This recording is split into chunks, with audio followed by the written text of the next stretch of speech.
Last night in Kabul, the United States ended 20 years of war in Afghanistan, the longest war in American history. We completed one of the biggest airlifts in history, with more than 120,000 people evacuated to safety. That number is more than double what most experts thought were possible. No nation has ever done anything like it in all of history. Only the United States had the capacity and the will and ability to do it, and we did it today. The extraordinary success of this mission was due to the incredible skill, bravery, and selfless courage of the United States military and our diplomats and intelligence professionals. For weeks, they risked their lives to get American citizens, Afghans who helped us, citizens of our allies and partners and others on board planes and out of the country. And they did it facing a crush of enormous crowds seeking to leave the country. And they did it knowing ISIS-K terrorists, sworn enemies of the Taliban, were lurking in the midst of those crowds. And still, the women and men of the United States military, our diplomatic corps, and intelligence professionals did their job and did it well, risking their lives, not for professional gains, but to serve others, not in a mission of war, but in a mission of mercy. 20 service members were wounded in the service of this mission. 13 heroes gave their lives. I was just at Dover Air Force Base for the dignified transfer. We owe them and their families a debt of gratitude we can never repay, but we should never, ever, ever forget. In April, I made a decision to end this war. As part of that decision, we set the date of August 31st for American troops to withdraw. The assumption was that more than 300,000 Afghan national security forces that we had trained over the past 2 decades and equipped would be a strong adversary in their civil wars with the Taliban.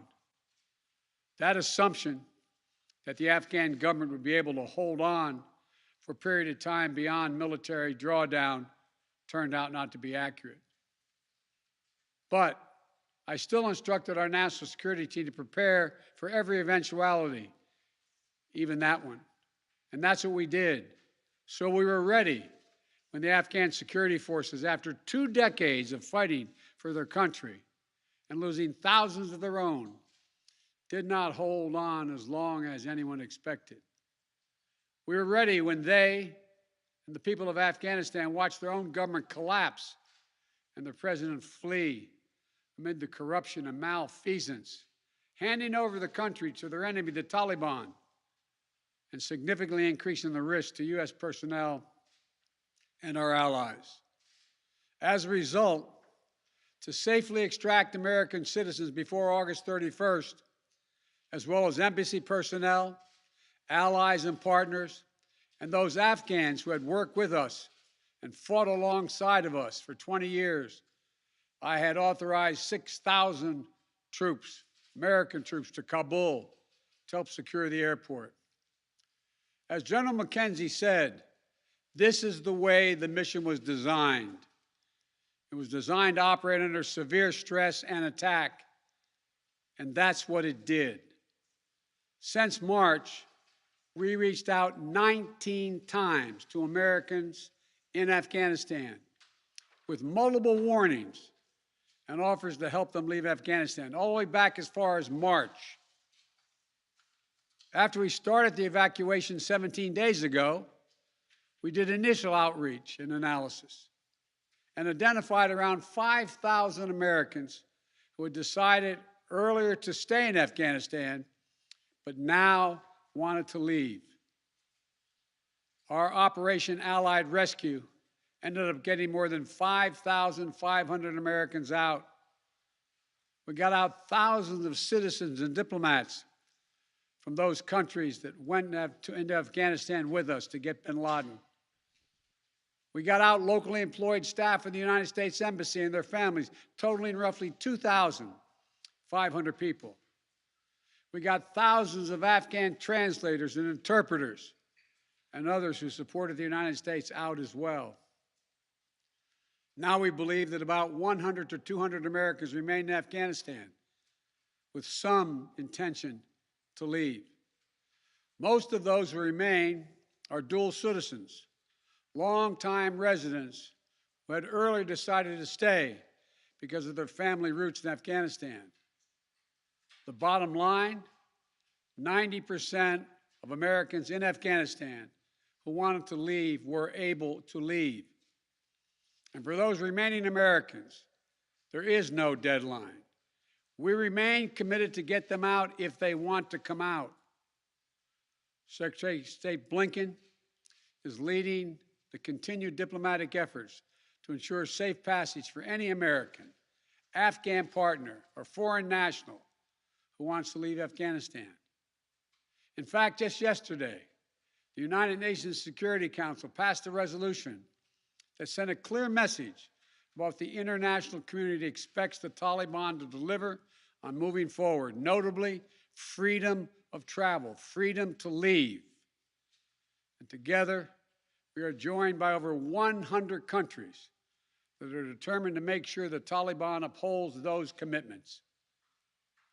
It will include ongoing efforts in Afghanistan to reopen the airport, as well as overland routes, allowing for continued departure to those who want to leave and deliver humanitarian assistance to the people of Afghanistan. The Taliban has made public commitments, broadcast on television and radio across Afghanistan, on safe passage for anyone wanting to leave, including those who worked alongside Americans. We don't take them by their word alone, but by their actions. And we have leverage to make sure those commitments are met. Let me be clear. Leaving August the 31st is not due to an arbitrary deadline. It was designed to save American lives. My predecessor, the former president, signed an agreement with the Taliban to remove U.S. troops by May the 1st, just months after I was inaugurated. It included no requirement that the Taliban work out a cooperative government arrangement with the Afghan government. But it did authorize the release of 5,000 prisoners last year, including some of the Taliban's top war commanders, among those who just took control of Afghanistan. And by the time I came to office, the Taliban was in its strongest military position since 2001, controlling or contesting nearly half of the country. The previous administration's agreement said that if we stuck to the May 1st deadline that they had signed on to leave by, the Taliban wouldn't attack any American forces. But if we stayed, all bets were off. So we were left with a simple decision. Either follow through on the commitment made by the last administration and leave Afghanistan, or say we weren't leaving and commit another tens of thousands more troops going back to war. That was the choice, the real choice, between leaving or escalating. I was not going to extend this forever war, and I was not extending a forever exit. The decision to end the military airlift operations at Kabul airport was based on the unanimous recommendation of my civilian and military advisors, the Secretary of State, the Secretary of Defense, the Chairman of the Joint Chiefs of Staff, and all the service chiefs, and the commanders in the field. Their recommendation was that the safest way to secure the passage of the remaining Americans and others out of the country was not to continue with 6,000 troops on the ground in harm's way in Kabul, but rather to get them out through non-military means. In the 17 days that we operated in Kabul, after the Taliban seized power, we engaged in an around-the-clock effort to provide every American the opportunity to leave. Our State Department was working 24/7, contacting and talking and in some cases walking Americans into the airport. Again, more than 5,500 Americans were airlifted out. And for those who remain, we will make arrangements to get them out if they so choose. As for the Afghans, we and our partners have airlifted 100,000 of them. No country in history has done more to airlift out the residents of another country than we have done. We will continue to work to help more people leave the country who are at risk. We're far from done. For now, I urge all Americans to join me in grateful prayer for our troops and diplomats and intelligence officers who carried out this mission of mercy in Kabul and at tremendous risk with such unparalleled results. An airlift that evacuated tens of thousands, to a network of volunteers and veterans who helped identify those needing evacuation, guide them to the airport, and provided them for their support along the way. We're going to continue to need their help. We need your help, and I'm looking forward to meeting with you. And to everyone who is now offering or who will offer to welcome Afghan allies to their homes around the world, including in America, we thank you. I take responsibility for the decision. Now some say we should have started mass evacuation sooner. And couldn't this have been done in a more orderly manner? I respectfully disagree. Imagine if we'd begun evacuations in June or July, bringing in thousands of American troops and evacuating more than 120,000 people in the middle of a civil war. There still would have been a rush to the airport, a breakdown in confidence and control of the government, and it still would have been a very difficult and dangerous mission. The bottom line is there is no evacuation from the end of a war that you can run without the kinds of complexities, challenges, and threats we faced. None. There are those who would say we should have stayed indefinitely for years on end. They ask, why don't we just keep doing what we were doing? Why do we have to change anything?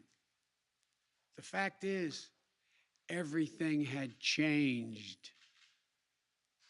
My predecessor had made a deal with the Taliban. When I came into office, we faced a deadline, May 1. The Taliban onslaught was coming. We faced one of two choices: follow the agreement of the previous administration and extend to have more time for people to get out, or send in thousands of more troops and escalate the war. To those asking for a third decade of war in Afghanistan, I ask, what is the vital national interest? In my view, we only have one: to make sure Afghanistan can never be used again to launch an attack on our homeland. Remember why we went to Afghanistan in the first place? Because we were attacked by Osama bin Laden and al-Qaeda on September 11th, 2001. And they were based in Afghanistan. We delivered justice to bin Laden on May 2nd, 2011, over a decade ago. Al-Qaeda was decimated. I respectfully suggest you ask yourself this question. If we'd been attacked on September 11, 2001, from Yemen instead of Afghanistan, would we have ever gone to war in Afghanistan? Even though the Taliban controlled Afghanistan in the year 2001? I believe the honest answer is no. That's because we had no vital interest in Afghanistan other than to prevent an attack on America's homeland and our friends. And that's true today. We succeeded in what we set out to do in Afghanistan. over a decade ago.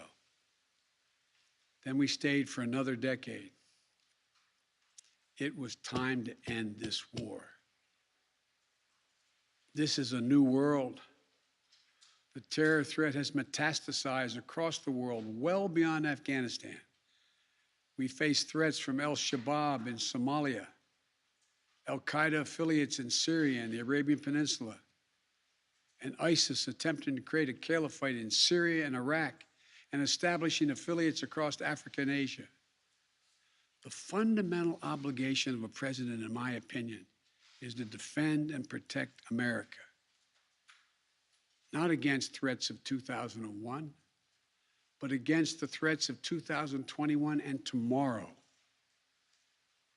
That is the guiding principle behind my decisions about Afghanistan.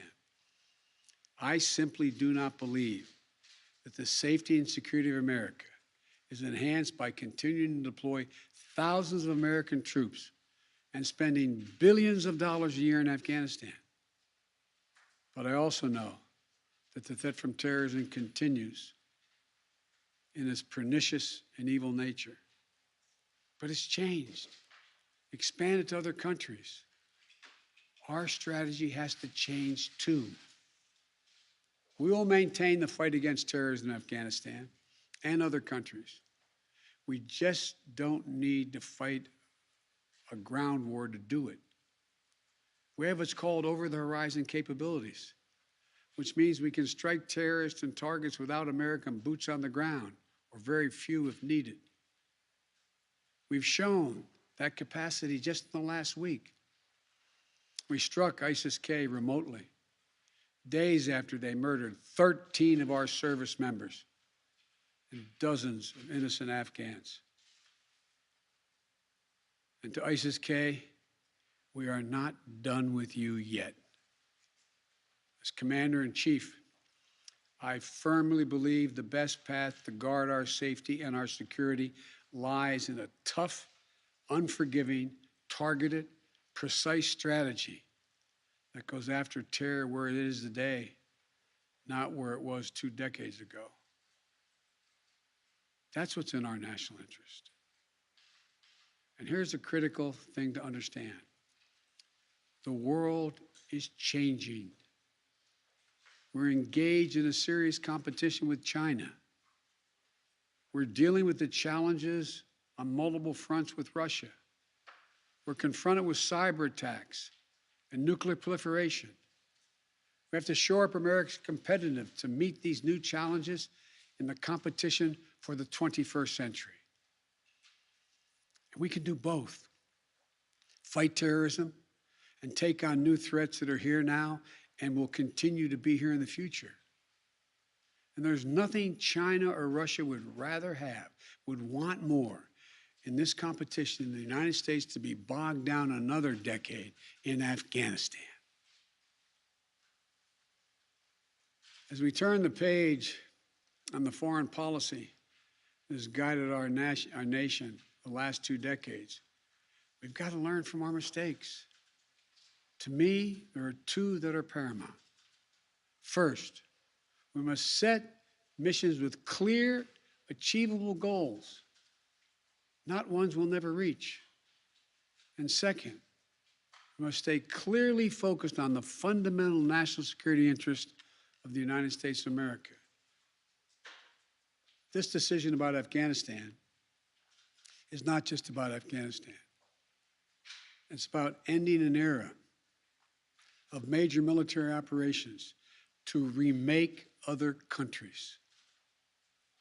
We saw a mission of counterterrorism in Afghanistan, getting the terrorists and stopping attacks, morph into a counterinsurgency, nation building, trying to create a democratic, cohesive, and united Afghanistan, something that has never been done over many centuries of Afghan history.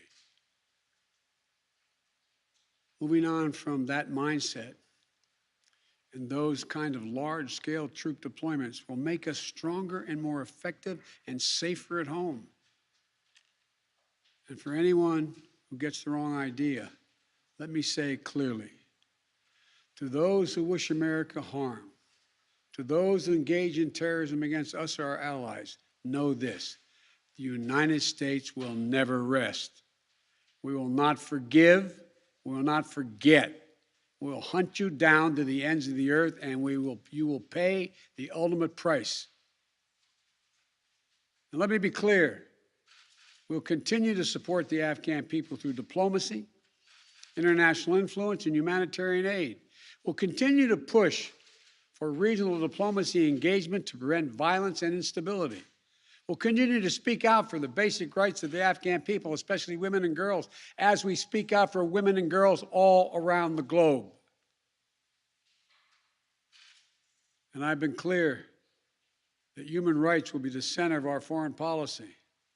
But the way to do that is not through endless military deployments, but through diplomacy, economic tools, and rallying the rest of the world for support. My fellow Americans, the war in Afghanistan is now over. I'm the fourth president who has faced the issue of whether and when to end this war. When I was running for president, I made a commitment to the American people that I would end this war. And today, I've honored that commitment. It was time to be honest with the American people again. We no longer had a clear purpose in an open-ended mission in Afghanistan. After 20 years of war in Afghanistan, I refused to send another generation of America's sons and daughters to fight a war that should have ended long ago. After more than $2 trillion spent in Afghanistan, a cost that researchers at Brown University estimated would be over $300 million a day for 20 years in Afghanistan, for 2 decades. Yes, the American people should hear this: $300 million a day for 2 decades. If you take the number of 1 trillion, as many say, that's still $150 million a day for 2 decades. What have we lost as a consequence in terms of opportunities? I refuse to continue a war that was no longer in the service of the vital national interest of our people. And most of all, after 800,000 Americans serving in Afghanistan, I've traveled that whole country, brave and honorable service. After 20,744 American servicemen and women injured, and the loss of 2,461 American personnel, including 13 lives lost just this week, I refuse to open another decade of warfare in Afghanistan. We've been a nation too long at war. If you're 20 years old today, you've never known an America at peace. So when I hear that we could have, should have continued the so-called low-grade effort in Afghanistan at low risk to our service members, at low cost, I don't think enough people understand how much we've asked of the 1% of this country who put that uniform on, willing to put their lives on the line in defense of our nation. Maybe it's because my deceased son, Bo, served in Iraq for a full year. Before that, well, maybe it's because of what I've seen over the years as senator, vice president, and president traveling these countries. A lot of our veterans and their families have gone through hell. Deployment after deployment, months and years away from their families, missed birthdays, anniversaries, empty chairs at holidays, financial struggles, divorces, loss of limbs, traumatic brain injury, post-traumatic stress. We see it in the struggles many have when they come home. We see it in the strain on their families and caregivers. We see it in the strain on their families when they're not there. We see it in the grief borne by their survivors. The cost of war they will carry with them their whole lives. Most tragically, we see in the shocking and stunning statistic that should give pause to anyone who thinks war can ever be low grade, low risk, or low cost. 18 veterans, on average, who die by suicide every single day in America. Not in a far-off place, but right here in America. There's nothing low grade or low risk or low cost about any war. It's time to end the war in Afghanistan. As we close 20 years of war and strife and pain and sacrifice, it's time to look to the future, not the past, to a future that's safer, to a future that's more secure, to a future that honors those who served and all those who gave what President Lincoln called their last full measure of devotion. I give you my word with all of my heart. I believe this is the right decision, a wise decision, and the best decision for America. Thank you. Thank you, and may God bless you all, and may God protect our troops. President Biden, President Biden, President Biden, the Taliban